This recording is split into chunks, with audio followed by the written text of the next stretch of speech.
My name is Howard Eber, and I am an alcoholic.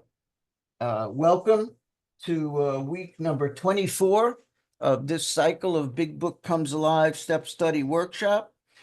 We have been spending most of the time up until now talking about the problem. We went through the doctor's opinion and found that we were diagnosed with a threefold malady, a spiritual malady, which during periods of forced abstinence convinces us that the pain that we're feeling is worse than any pain that we were feeling when using. And we imagine that the ease and comfort that'll come from that first drink is going to solve our problems. And while we may initially be able to push that away and hold that off, eventually that thought becomes so strong and so powerful, it becomes an obsession. An obsession is a thought which overcomes all thoughts to the contrary. And the obsession that wins out more often than not is the one that tells us we don't have an allergy. And when we take that, we take action based on that lie, we trigger the allergic reaction. When we pour the allergen over the allergy, we pour alcohol over the alcoholic. The end result is a craving beyond our ability to control. So we have this threefold disease, but we're not totally screwed. We are told that we lack the necessary power to fix ourselves, that we've lost the power of choice when it comes to alcohol, that it's not about how much you drink, it's not about what you drink, it's not about when you drink, and it's not about the consequences of your drinking. It's not about the other chemicals you may take when you're drinking, or the alcohol you may take when you're doing the other chemicals. Either way, it's not about any of that. It's about our relationship to alcohol in terms of power, choice, and control. We don't have any of that. We have lost the power of choice in alcohol, not just when we're drinking. We've lost the power to choose what to stop when we're drinking because of the allergy, and we've lost the power to choose not to start again because of the obsession. So we're not totally screwed. And Bill has given us a solution. In the last chapter, he told us there is a solution, singular, one, not many. I've heard people say there are as many solutions as there are people in the rooms. Get away from those people. That's not the case. The book is very clear. There is a solution, and that solution is a spiritual experience as a result of the work done in the 12 steps. That we come together in fellowship. We share a common peril, and that brings us together in fellowship. But fellowship alone is insufficient. Fellowship alone is an inadequate, insufficient higher power because fellowship alone is human and we are beyond human aid. So Bill tells us, he writes us a prescription for connectile dysfunction, which is what we all suffer from. So to help us connect with that power, we have the 12 steps.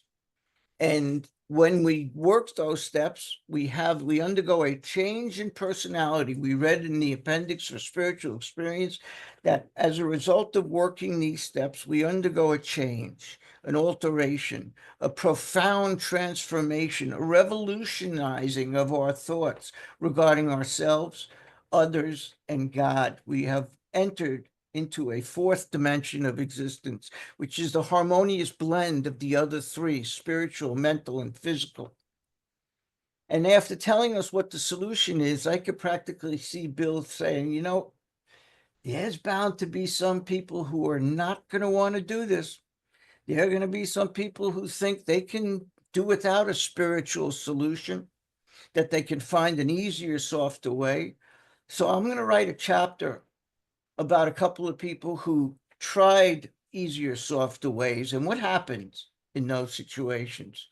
And he's focusing on one moment in all of these examples. Like any great teacher, he uses examples. And he tells us these four stories of Jim, of Fred, of the jaywalker, of the man of 30.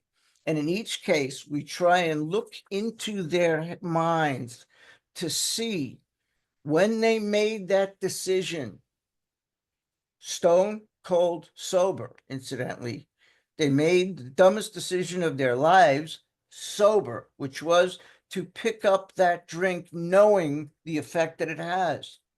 So we want to try and look into their heads and see, when did that happen and what lie were they telling themselves?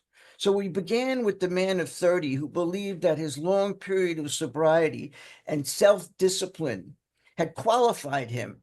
After being sober for 25 years, he believed he knew he had a problem to begin with, that once he started drinking, he couldn't stop. So he was a remarkable man. He managed to stay dry for 25 years. And when he retired, out came the bed slippers and the bottle, and within 4 to 5 years, he had drunk himself to death.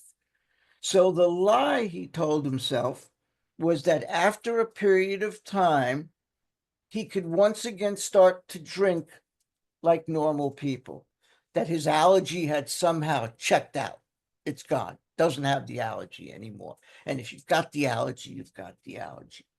So out came his slippers and a bottle, and he went to pieces within a few years. And then we have Jim, the car salesman, who was exposed to us. The other man of 30 had no communication with Alcoholics Anonymous, but Jim, the car salesman, is what's considered a low bottom drunk. He lost everything. He inherited a successful car business, a car dealership, and he drank it away. And now he's working as a salesman for that same concern. So you can imagine the size resentment that's on his shoulder. Every day he has to go into work and say, "Good morning, boss," to somebody he probably hired as a salesman or a grease monkey in the shop years ago. So that guy believes that he knew he had a problem with alcohol, that he could drink whiskey safely if he poured it on in milk on a full stomach, that it wouldn't have that effect on him. He could drink whiskey on a full stomach if it's mixed with milk, and it wouldn't have that effect on him. And what happens? He took that drink, poured it into the milk. The experiment went so well, he ordered more and more and more and was off to the races again. The lie he told himself was that he could safely drink alcohol on a full stomach if it's poured into milk. That's not just a lie, it's disgusting. And then we have the jaywalker. Great example, a guy who thinks he can skip in front of fast-moving vehicles, who continues his conduct despite being injured, sometimes slightly, sometimes seriously over the years. But in the end, he has to shut himself up in an asylum to mend his ways. And the day he gets out, he races in front of a fire truck, which breaks his back. His lie that he believed in was that he could safely jump, skip is the word he used, skip in front of fast-moving vehicles. Can you see the lie there? And that's where we are today. We're on page 39, the top of the page. We have gone through those 3 stories, and the first paragraph begins with, "That may be true of certain non-alcoholics." And what he's talking about is this. Let's back up 2 paragraphs, back to page 38, the paragraph that begins with, "You may think." You may think our illustration is too ridiculous, the jaywalker, but is it? We who've been through the ringer have to admit, if we substituted alcoholism for jaywalking, the illustration would fit us exactly.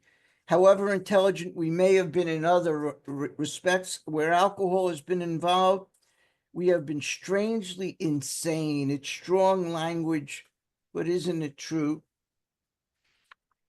Some of you are thinking, yes, but what you say is true, but it doesn't fully apply. There's a great one. It doesn't fully apply. We are always looking for loopholes. If it's not 100%, it doesn't apply. I still think I could beat this game.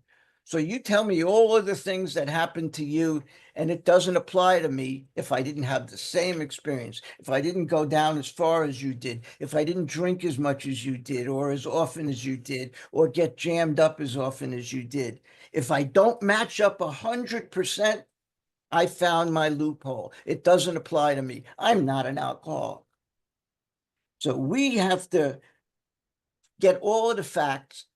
And he says, but it doesn't fully apply. We admitted we have some of these symptoms, but we have not gone to the extremes you fellows did, nor are we likely to, for we understand ourselves, self-knowledge, so well after what you've told us that such things cannot happen. We have not lost everything in life through drinking, so I don't have anything to worry about, right? I haven't lost everything. I got nothing to worry about. So he says, I haven't lost everything, and I certainly do not intend to. Thanks for the information. In other words, thank you for sharing. Kiss my butt. Okay.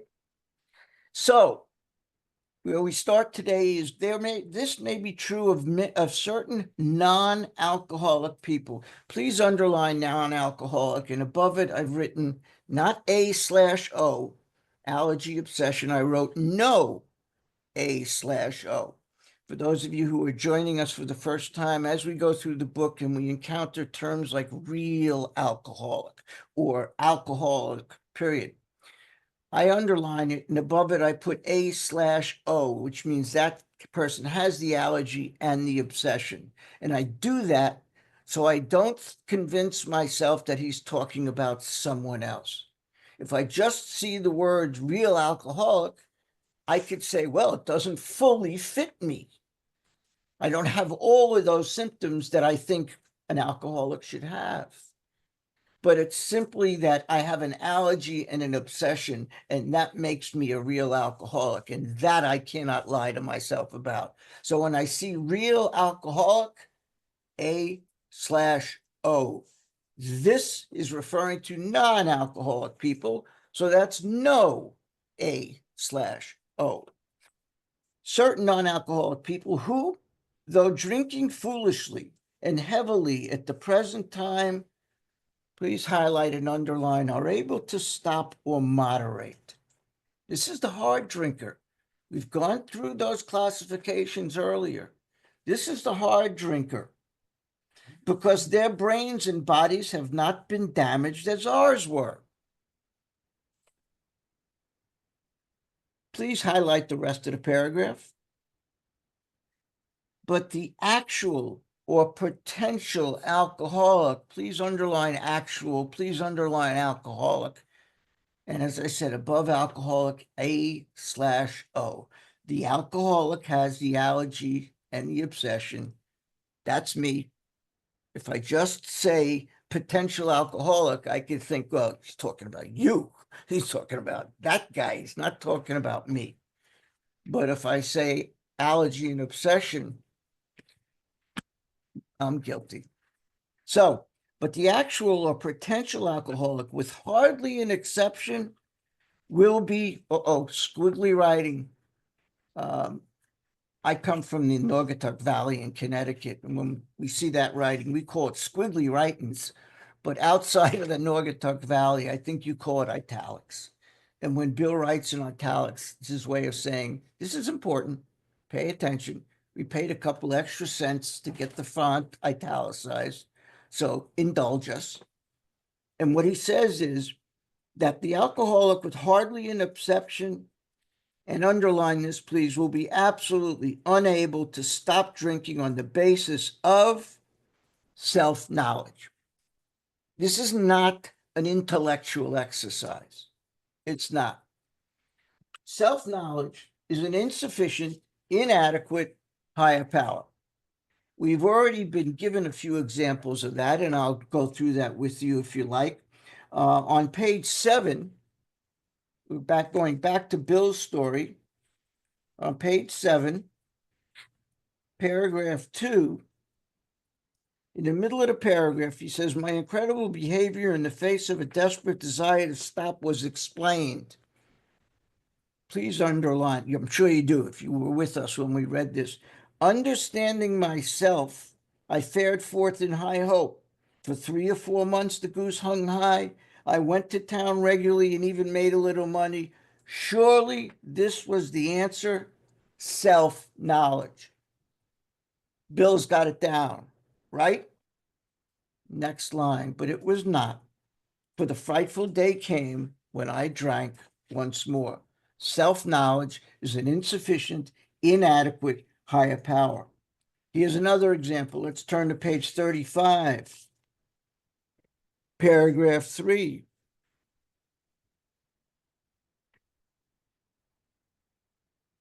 We're talking about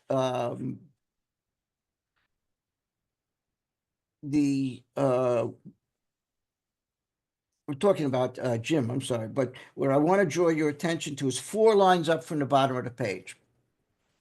It says, he agreed he was a real alcoholic.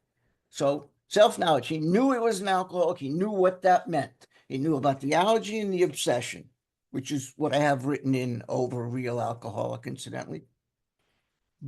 And he knew if he drank, he was in serious condition, and he knew if he drank, 1, he faced another trip to the asylum, and 2, he would lose his family for whom he had deep affection. Next page, first line, yet he drank again. Self-knowledge is an inadequate, insufficient higher power.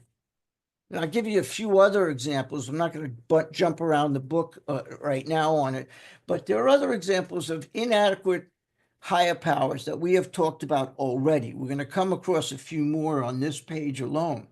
But human aid is an inadequate, insufficient higher power. Reliance upon things human is fallible, which means fellowship alone is insufficient. Why? Because, as we've been told, we are beyond human aid. Here's another form of inadequate, insufficient higher power: fear. Remember in Bill's story, he said, fear sobered me up for a bit, but it wasn't enough, for the fateful day came when he took that drink. Fear was insufficient. Here's another one, and then we'll get back to the book. In the doctor's opinion, on page, if you've got the study version, it's XXVI. He said, frothy emotional appeals seldom suffice. Frothy emotional appeals. When my dad, almost in tears, Howard, please, don't you see what you're doing to us? Can you please stop? If you don't give a damn about yourself, think of your brother, think of me, think of other people in the family. Frothy emotional appeals. Please stop. It'll work for a while, but eventually the heat is off. I go right back to doing what I was doing. Frothy emotional appeals are an insufficient, inadequate higher power.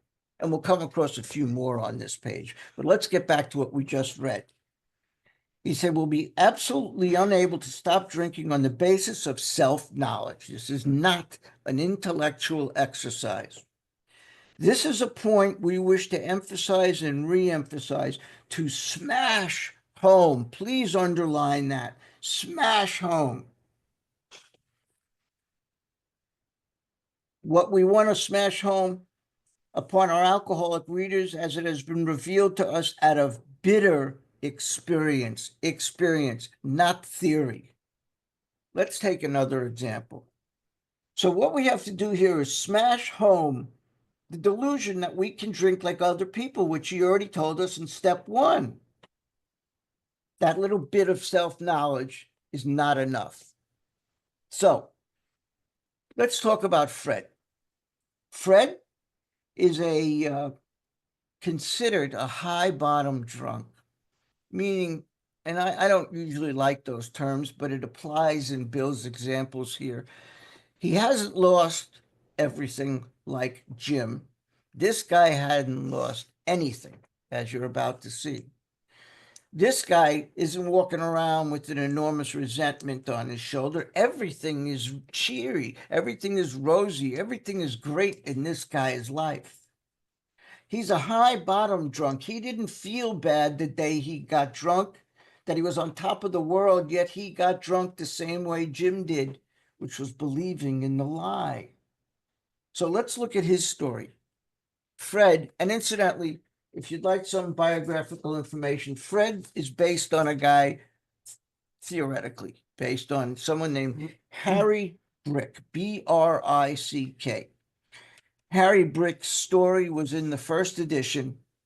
It was called A Different Slant. It was removed from the first edition. You'll find it now in the compilation of stories that were removed from the book called Experience, Strength, and Hope. That's the title of the book that has all of the stories that were ever in the big book and were removed. You'll find Harry's story there, and it's called A Different Slant.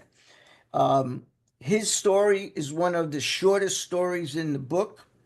His story is also one of the only two stories in the first edition that do not mention God once. Not once. That was this guy's story. The real Harry Brick got sober in June of 1938, but then he relapsed again while he was a trustee of World Services, of what became World Services. And then he relapsed and he came back in 1943.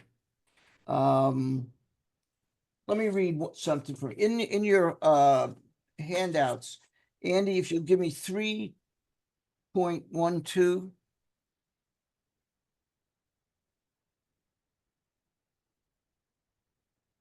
This is A Different Slant, Harry Brick. There we go. That handsome dude on the top is our friend Harry Brick.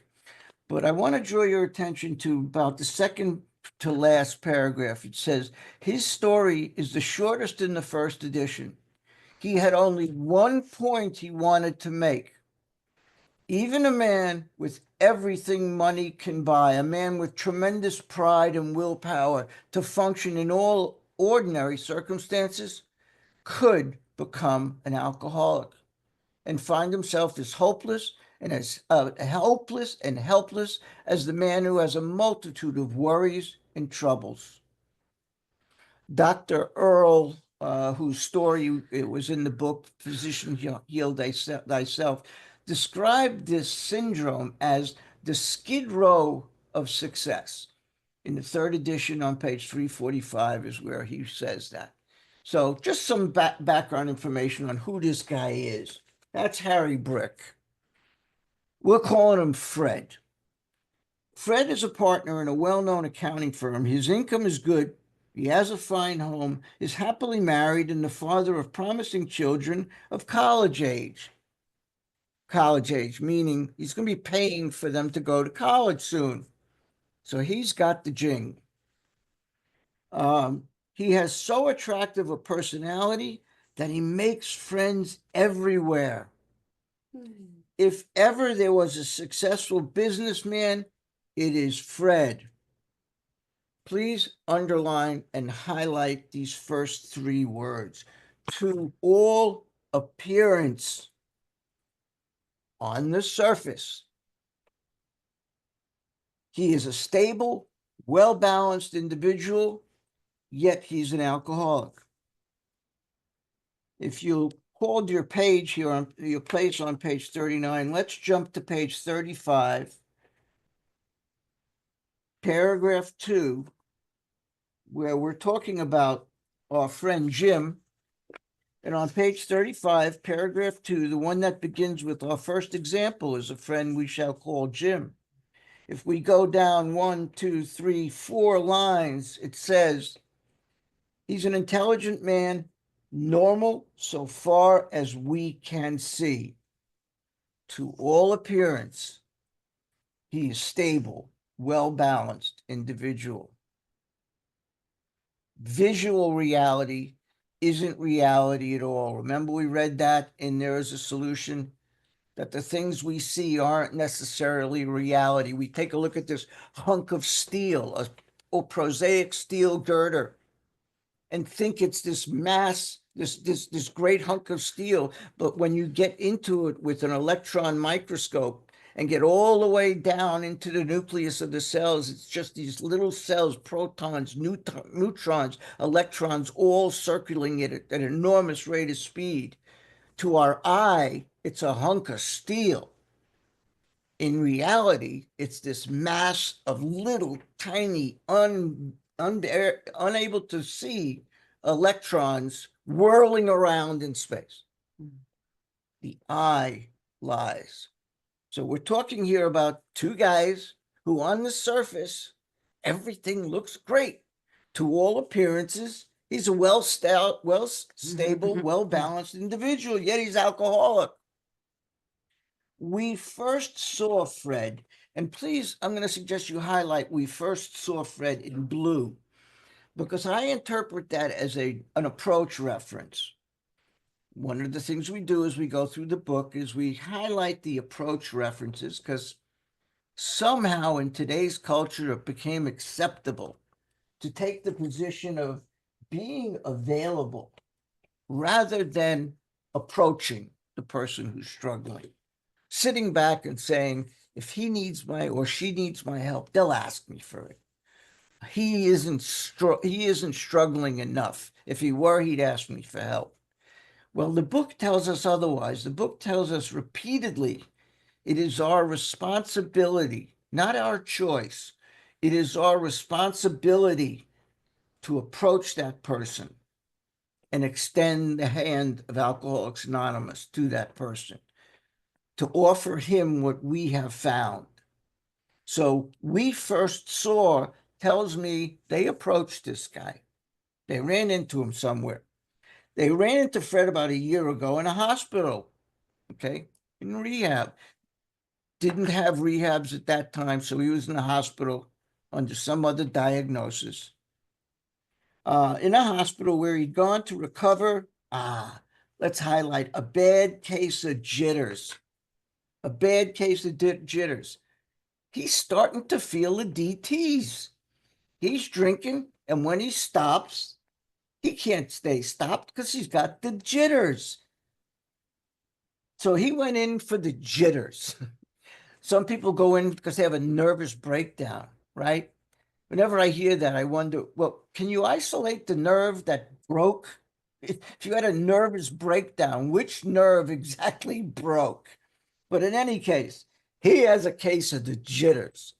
Next to that, I've just written DTs. He's feeling the DTs. It was his first experience of this kind, and he was much ashamed. Let's highlight ashamed. And above it, I've written GSR, guilt, shame, remorse. We're going to be talking a lot about that later, but the sources of guilt, shame, and remorse are things we have to inventory and talk about later. So it caused him shame. He's carrying around shame because he's in the hospital for these jitters. Far from admitting he was an alcoholic, he told himself, let's highlight, he came to the hospital to rest his nerves. He's delusional. That's right. Please, next to that in the margin, write delusional thinking. We, at the beginning of this chapter, Bill gave us 4 words to describe how we lie to ourselves to take that first drink. The obsession, the illusion, the insanity, and the delusion. And we define delusion, as convincing ourselves of something that's not true. We convince ourselves of something that's not true. In other words, we believe in a lie.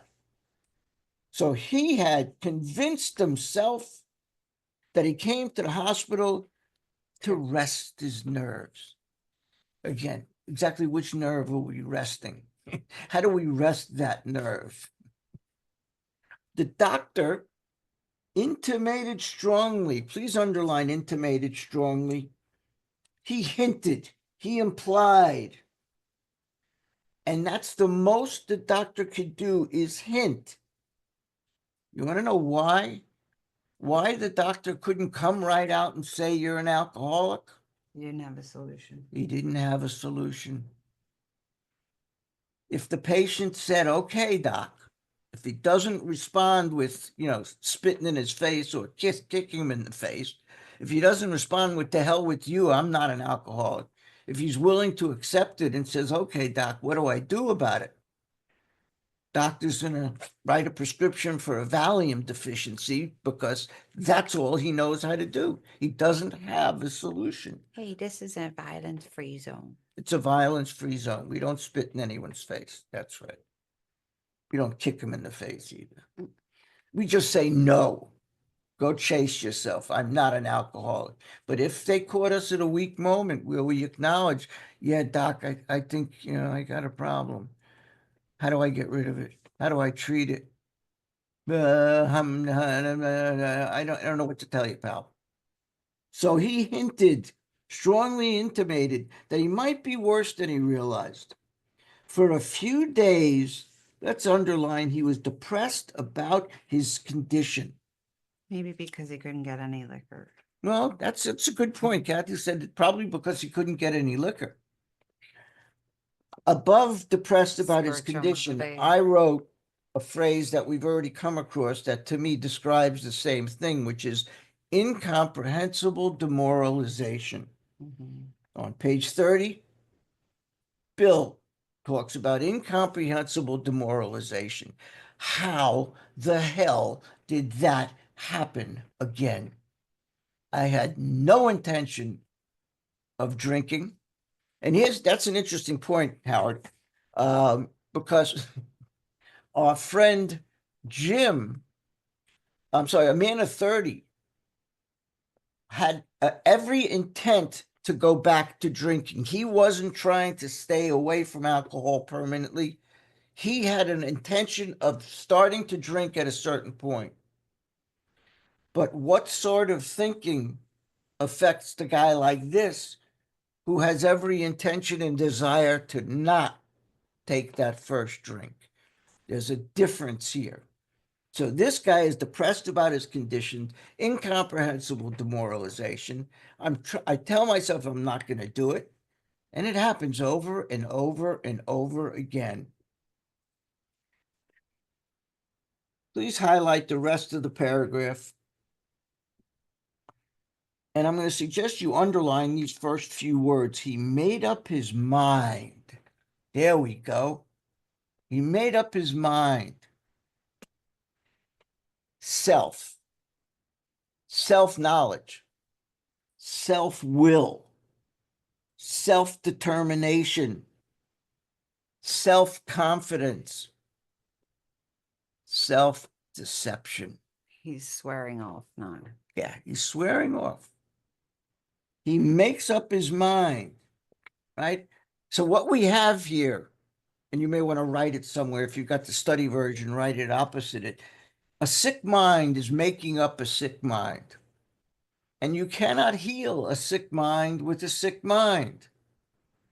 Albert Einstein said that if you want to change the outcome, you have to change the thinking that led to it. And that's not the exact words, but it's the plain language version of what Einstein said. Is if you want to change the outcome, change the thinking. If you use the same thinking, you'll get the same outcome. So he's using his mind. I made up my mind, the same mind that got him in trouble. He made up his mind to quit drinking altogether. It never occurred to him that perhaps he could not do so, in spite of his character and standing. Please underline, Fred would not believe himself an alcoholic. So Fred won't, will not, would not take step one. We're applying the steps here. This guy can't proceed with recovery if you don't take the first step. There are no other steps. And this guy wouldn't accept that he was an alcoholic. So he wouldn't believe he was an alcoholic, and then underline, please, much less accept a spiritual remedy for his disease. If you don't take step one, you can't take step two. You don't go to see a doctor unless you think you're sick, right? Step one, I'm sick. Step two, I need a solution. So you don't go to see a doctor unless you're sick. You don't take step two unless you've taken step one. That's what we're talking about. We told him what we knew about alcoholism. Please highlight and underline that, even though it goes to the next page. And above what we knew about alcoholism, I've written allergy and obsession. That's what they know about it. They know about the queer mental twist that leads to that first drink. That once we take that first drink, we have absolutely no power whatsoever about taking the second, the third, the fourth, and so on. That's what they know about the disease. They know about an allergy and they know about obsession. And they told him about it. He was interested and conceded. Please underline, he had some of the symptoms. In other words, he's a little pregnant. Fred's a little pregnant, right? He's not entirely dead. He's part dead. There's no such thing as being a little pregnant or a little dead. Either you are or you're not. And this guy thought he was a little pregnant. Can anyone identify with that? Right? I don't have all You of the thought you were a little symptoms. pregnant? Yeah. I thought I was a little dead. Yeah, many times me too. Okay, he had some symptoms, but he was a long way from admitting he could do nothing about it himself. And please highlight the rest of the paragraph. He was positive that his humiliating experience, in other words, fear, the humiliating experience created fear.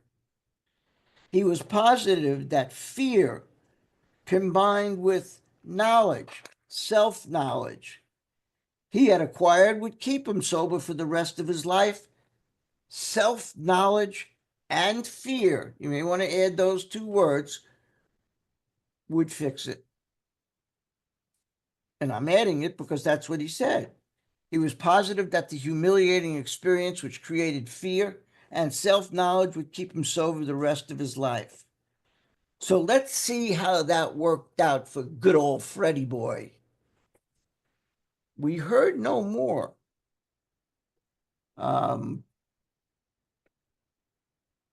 Incidentally, I forgot to mention something. You know, it introduces when they talk to this prospect. Every time in this book that they refer to talking with a new prospect, check it out. They always start by, quote, telling them what they knew about alcoholism, telling them about the allergy and the obsession in every case. So here's one example of that. We told them what we knew about alcoholism.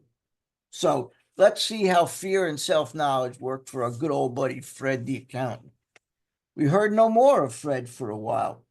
One day we were told he was back in the hospital. Oh, what a shock. This time he was quite shaky.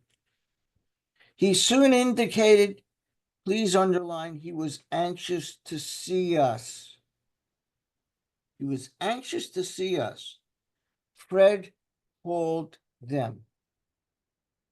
Even though he sent them away, he didn't want what they had to offer.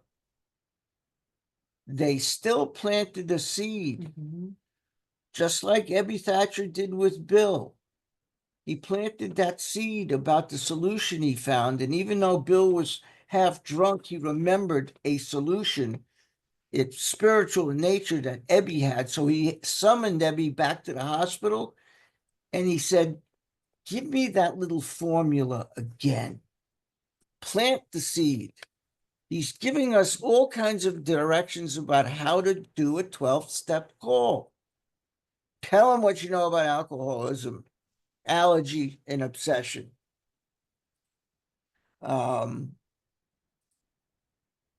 He was anxious to see us. The story he told is most instructive and please highlight the rest of the paragraph. For here was a chap absolutely convinced he had to stop drinking. Let's underline that.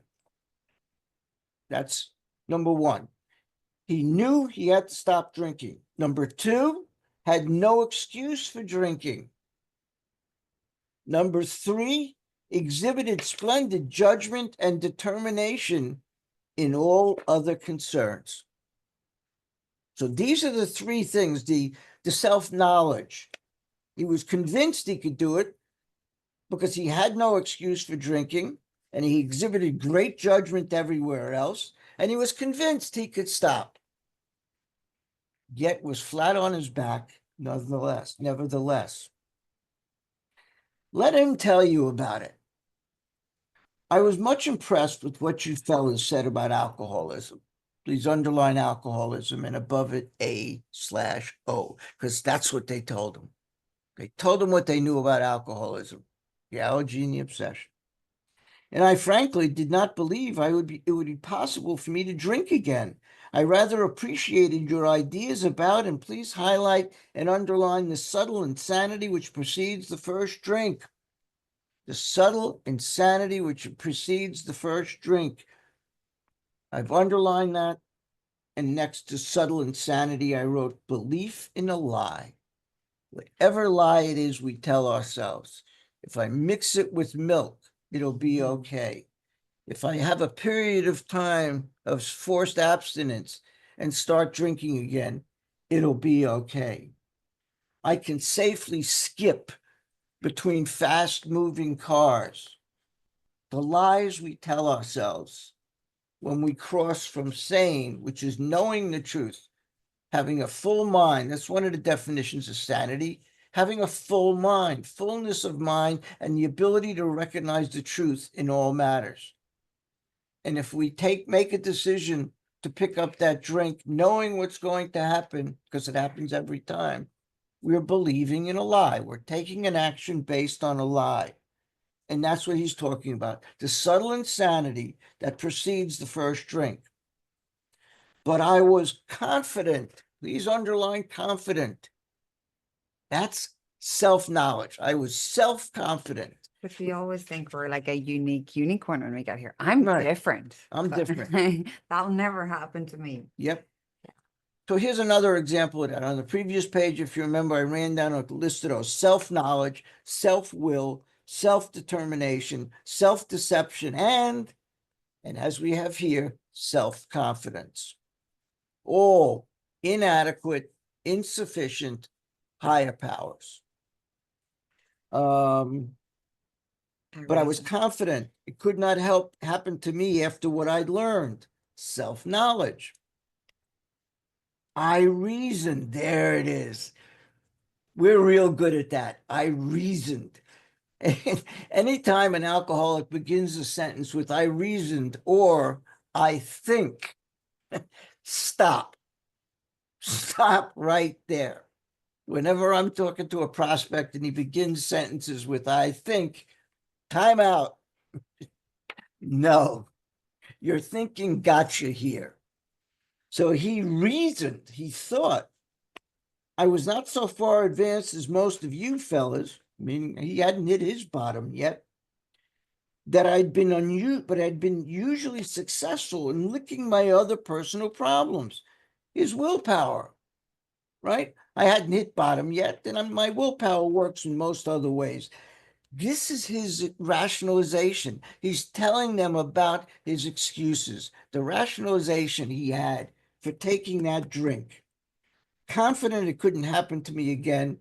I reasoned that I wasn't as bad as you people. I hadn't been hit bottom yet, and my willpower could help me. And that I would therefore be successful where you men failed.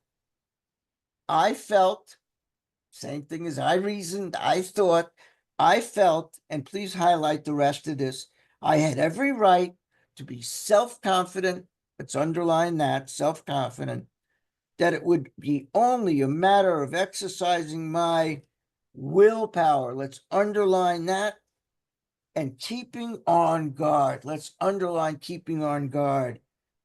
You know what that is? That's watching for your triggers. Yeah, I know where the trigger is up here in this one. Yeah. I'll show you where it is. Okay, you show us. But that's what rehabs teach you, to keep on guard, watch for those triggers. Triggers. I only drink on days that end with Y. My trigger is that. Okay, watch for your triggers, right? In this frame of mind, I went about my business, and please highlight, for a time all went well. Is that a trigger? Everything's going well and I'll drink. Well, yeah, Trigger? everything's going well. That's a trigger, right? Everything's going well, so why not? I can have a drink to celebrate everything's going well.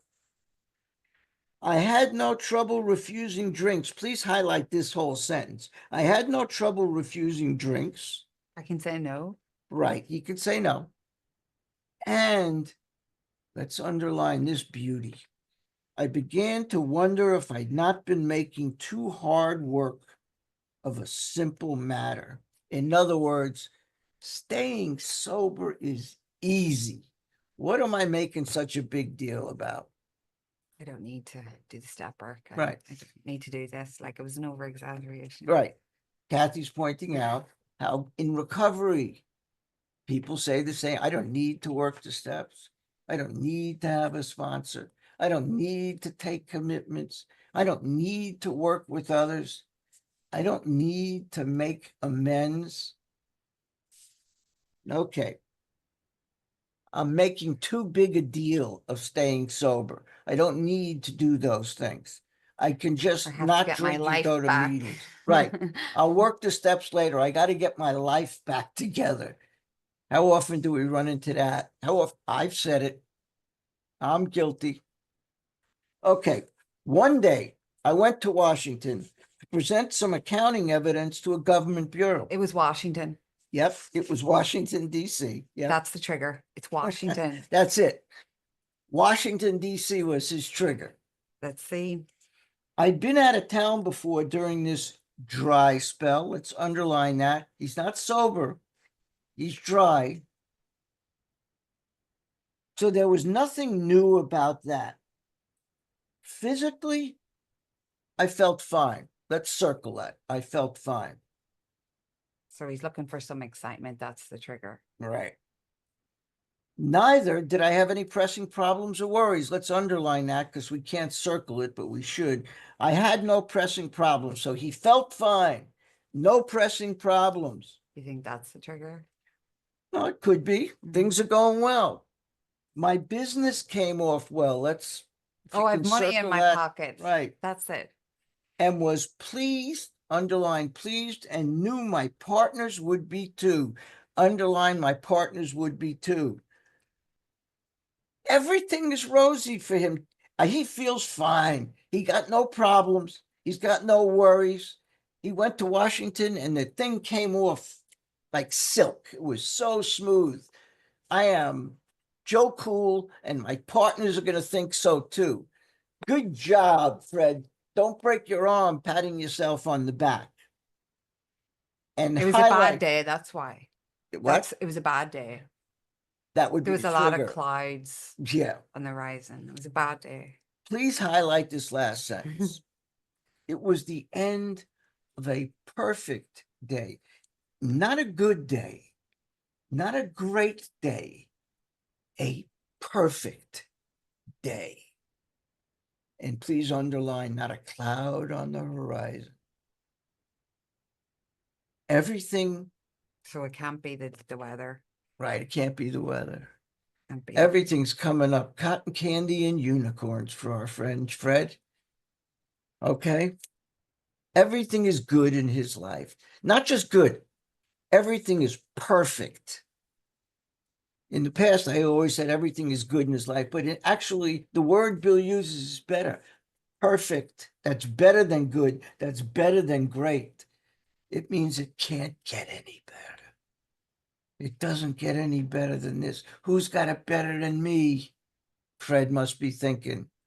I went to my hotel and leisurely dressed for dinner. It was places like you Yeah, might, was the trigger, people, was the places and hotel. things. Yep. Yeah.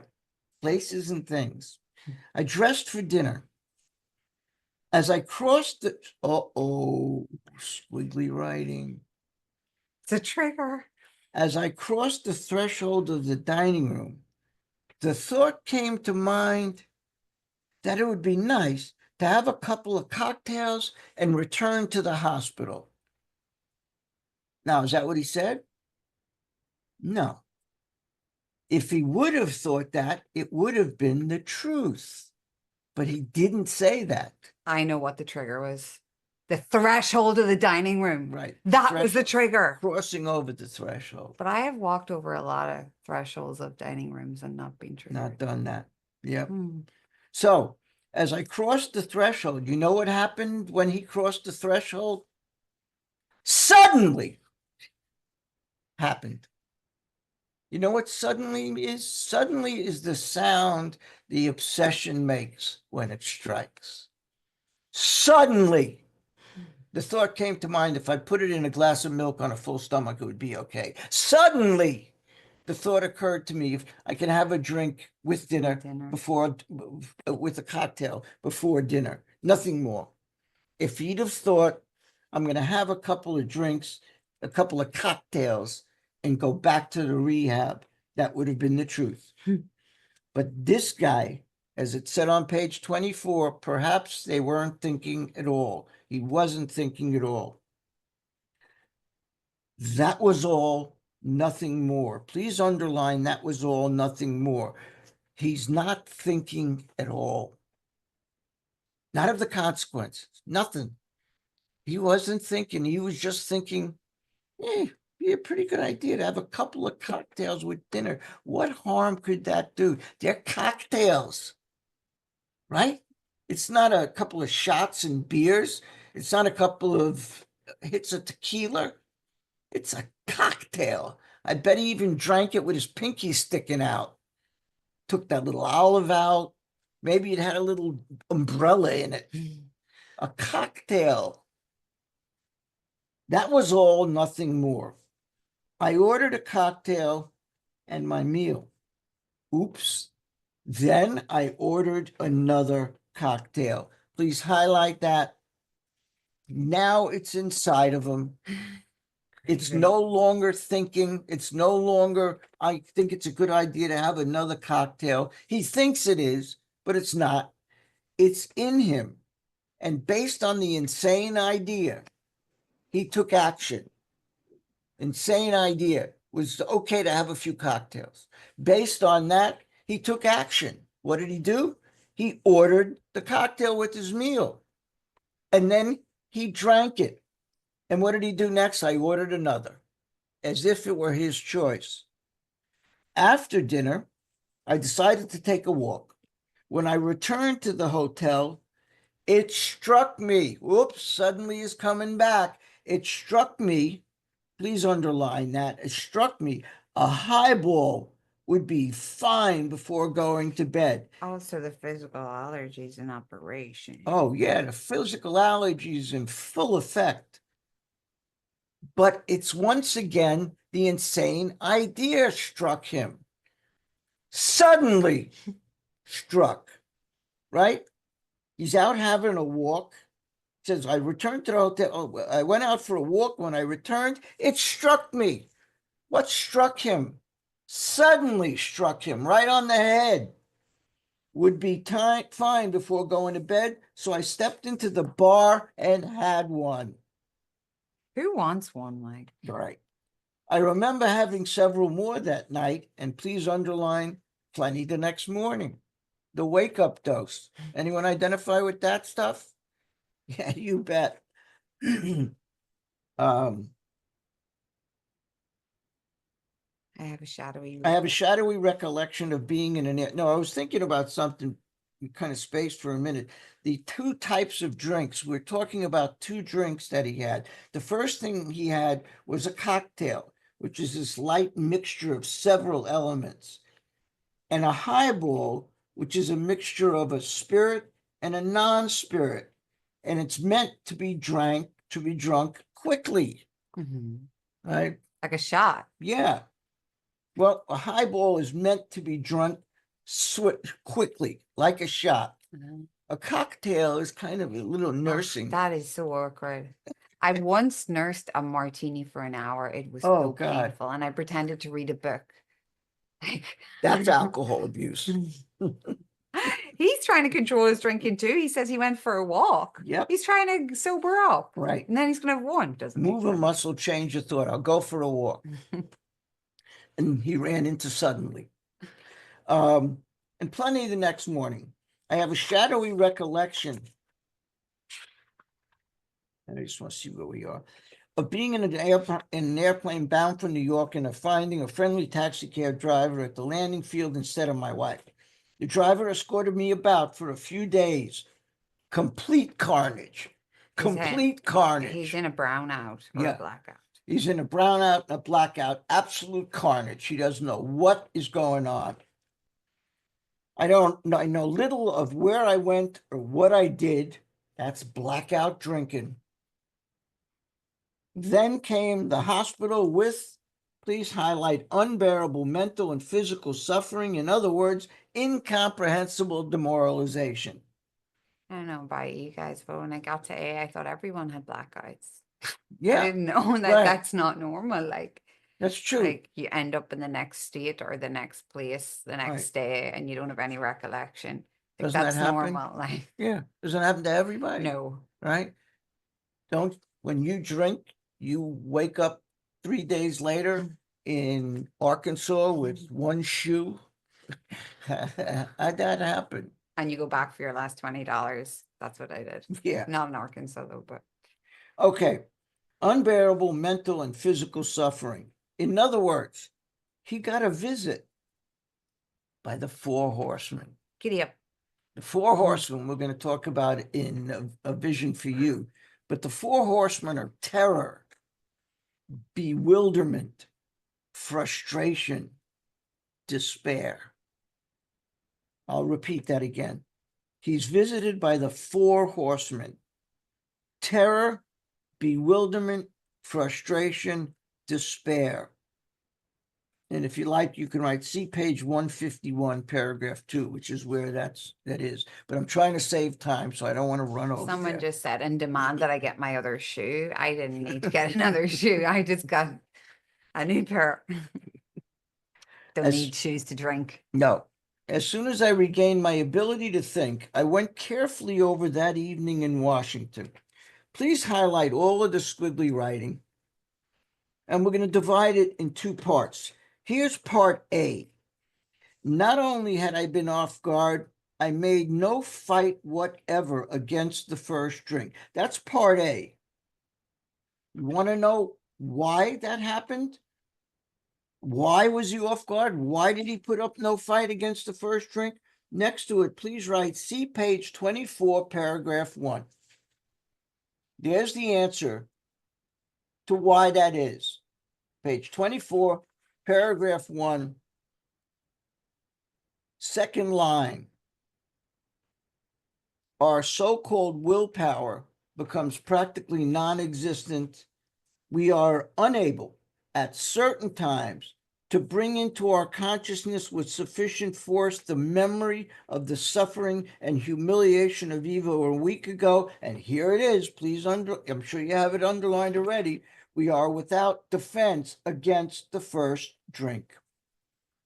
That's why he put up no fight whatsoever, because he has no defense against the first drink. This time, and I put a line after first drink. That's the first, that's A.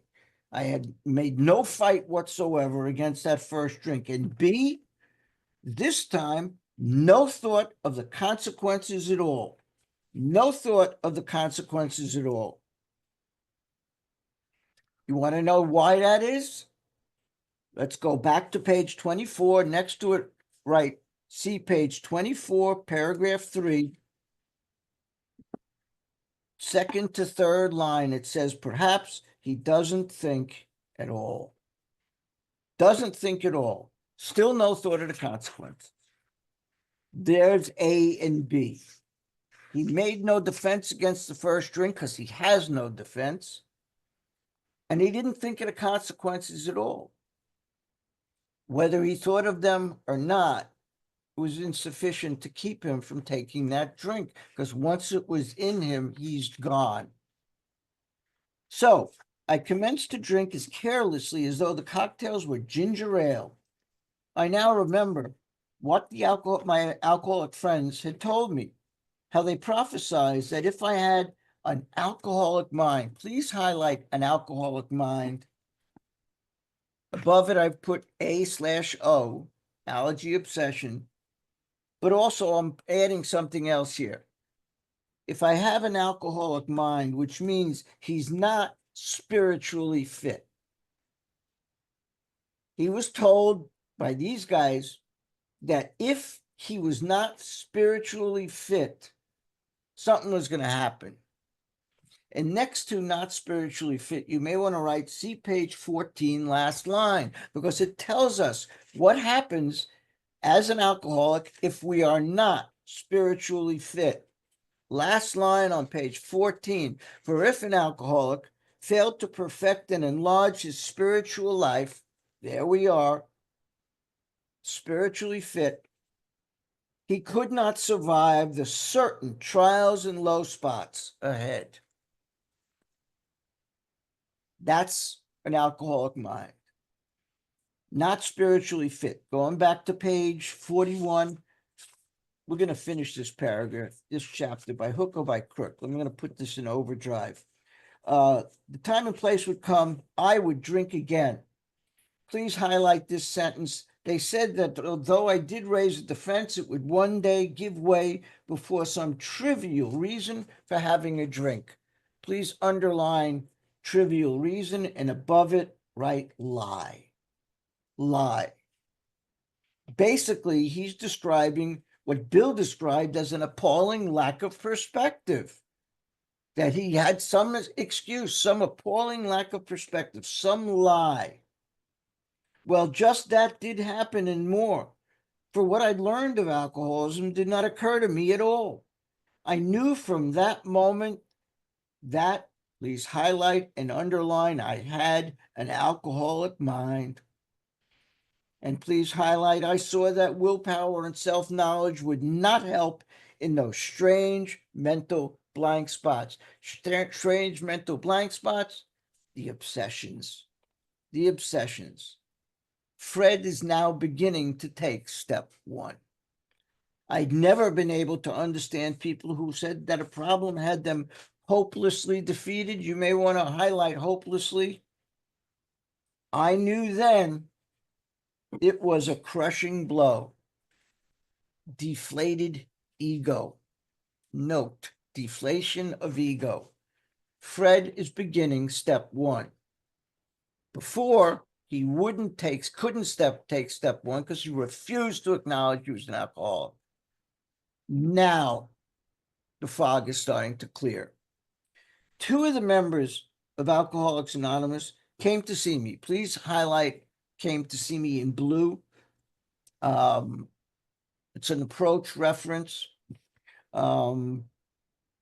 Those two members that came to see him are probably one of three. There's three people it could be: Bill Wilson, Fitz Mayo, Hank Parkhurst. Those were the three guys in New York at that time. So two of those guys came to visit him, either Hank and Bill, or Hank and Fitz, or Fitz and Bill. There are various combinations, but two of those guys came to see me. They grinned, right? That big smile. We've been saving a seat for you, young man. Hey, buddy, we've been saving a seat for you, which I didn't like so much. And then asked me one. Here's the first question. If I thought myself an alcoholic. That's part one of step one. And two, if I were really licked this time. In other words, my conceding, not surrendering, conceding, fully concede to my innermost self that I was alcoholic. Fully concede, not surrender. Remember, we talked about the fact that the word surrender doesn't appear anywhere in the first 164 pages of this book, nowhere, not once. The word Bill uses concede, concession.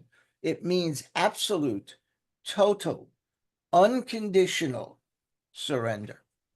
It's a higher form of surrender. So here are the two things he admitted. If he asked if I thought myself an alcoholic and if I really licked this time, was I powerless? I had to.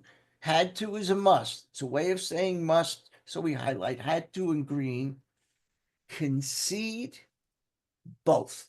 Please underline both. Both propositions.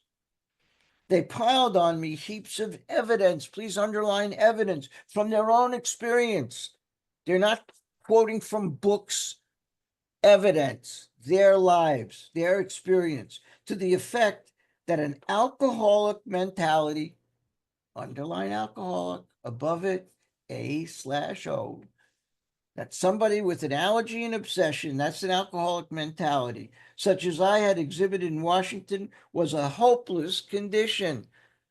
Number one, remember in the doctor's opinion, he gave the two examples, Hank and Fitz.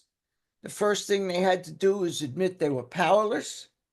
Second thing they had to do to get better was detoxify. Third thing was accept the solution. And the fourth thing was the result, spiritual experience.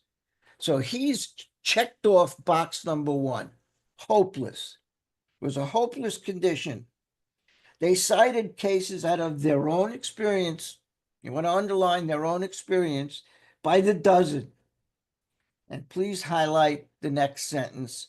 This is Fred's first step. This process snuffed out. I've underlined snuffed out, and above it, I put the word smashed. Smashed the last flicker of conviction that I could do it myself. Complete deflation.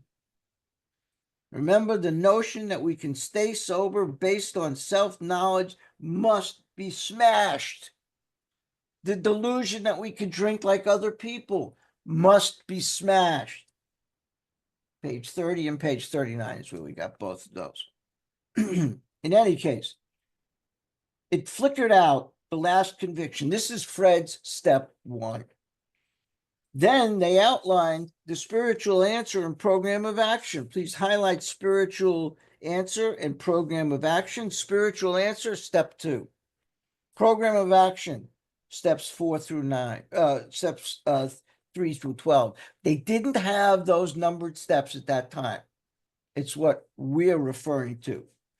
But they told them about the spiritual answer, God, and the program of action. And for them, they were asking if he would be willing to take certain measures to be absolutely pure, absolutely honest, absolutely unselfish, and absolute loving by doing an inventory, by making restitution for harms done, by sharing your defects with another person, by helping another person, by relying upon God. Those are the activities that they had. Those became our 12 steps. Those were the Oxford activities, which 100 of them had followed successfully. Remember page 1, we are more than 100 men and women who have recovered, ED, from a hopeless state of body and mind. Though I had been only a nominal churchman, nominal just means, well, in name only.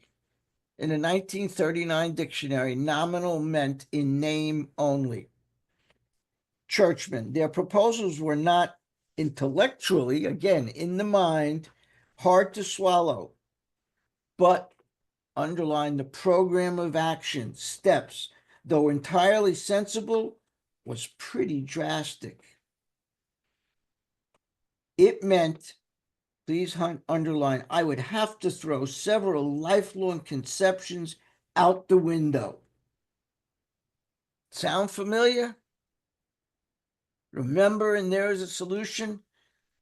Dr. Jung told Roland Hazard, the idea is emotions and attitudes, which were the guiding force of your life, have to be set aside and a whole new set of principles take their place. That's what we're talking about. That these steps call for a radical change in thinking. This is not a minor modification. It is a radical change. This was not easy. It's quite an understatement. And please highlight the rest of the paragraph, these 3 lines in pink. It's a promise. But the moment I made up my mind, and underline made up my mind, and guess what? Step 3. The moment he took step 3, which was to go through with the process, because that's all step 3 is. It's a decision. You don't do anything. You do things in the other steps that produce the change. The moment I made up my mind to go through with the process, step 3, I had the curious feeling that my alcoholic condition was relieved, as in fact it proved to be. Fred's second and third step. Quite as important was the discovery that, please highlight this in pink, spiritual principles, the steps, would solve all my problems. Circle all, please, not just drinking, all my problems. And please highlight the next sentence in pink. I have since been brought into a way of living infinitely more satisfying and I hope more useful than the life I lived before. In other words, my worst days sober were still better than my best days active.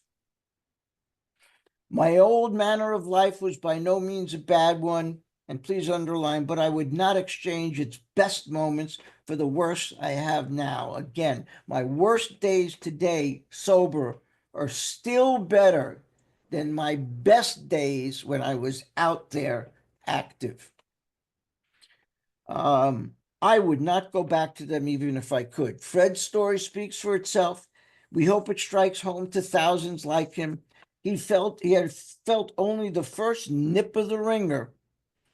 Please highlight most alcoholics have to be pretty badly mangled before they commence to solve their problems. That's their way of saying he's a high bottom drunk. He only felt the nip of the ringer. He hadn't lost his business like Jim did. He wasn't working for somebody he hired like Jim did. He didn't lose any of those things. He hadn't been in the hospital over and over and over again. He was in twice. Okay. We got to finish this. Many doctors and psychiatrists agree with our conclusions. One of these men, staff member of a world-renowned hospital, they are talking about Dr. Percy. I'm going to pronounce it Pollack because that's the way it's pronounced, but it's spelled Poliak, Poliak. We don't have time to do it. There's a handout with a picture of this gentleman.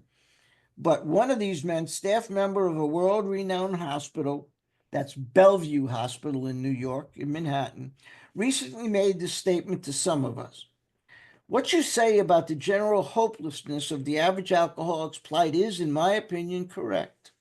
As to 2 of you men, probably Hank, Fitz, Bill, because that's what we had at that time in New York, whose stories I've heard, there is no doubt in my mind that you were, please highlight, 100% hopeless apart from divine help.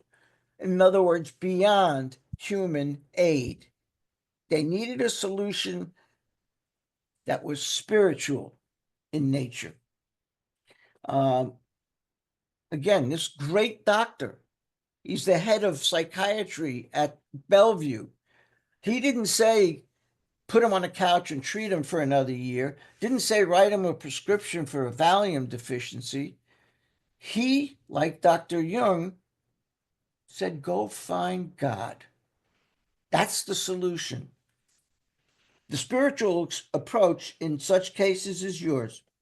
And please highlight, for most cases, there's virtually no other solution. No other non-spiritual solution. Please highlight and underline this whole last paragraph. Every once in a while, Bill does something that just, whoa, It blows me away. And this paragraph is one of those, because what he does is the entire point, the entire paragraph, page 23 to 43, 20 pages is summarized in these 5 lines. It's magnificent what he does here. He could eliminate everything that we just read for the past 20 pages. This is all we need to know. Here's the entire point of More About Alcoholism. Once more, the alcoholic, and above that A/O, I didn't forget, at certain times has no success, effective, above effective, right, successful, no successful mental defense, willpower. The alcoholic, if you've got the allergy and the obsession, at certain times, that means sometimes you will be able to summon with adequate power the pain and suffering of the last experience. But at certain times, we have no effective, which means a successful mental defense against the first drink. Except in a few rare cases, neither he nor any other human being can provide such a defense. And please double underline, his defense must, highlighted in green, must come from a higher power. And while we have a second, Andy, you want to give me that screen with Dr. P? It's 43-2.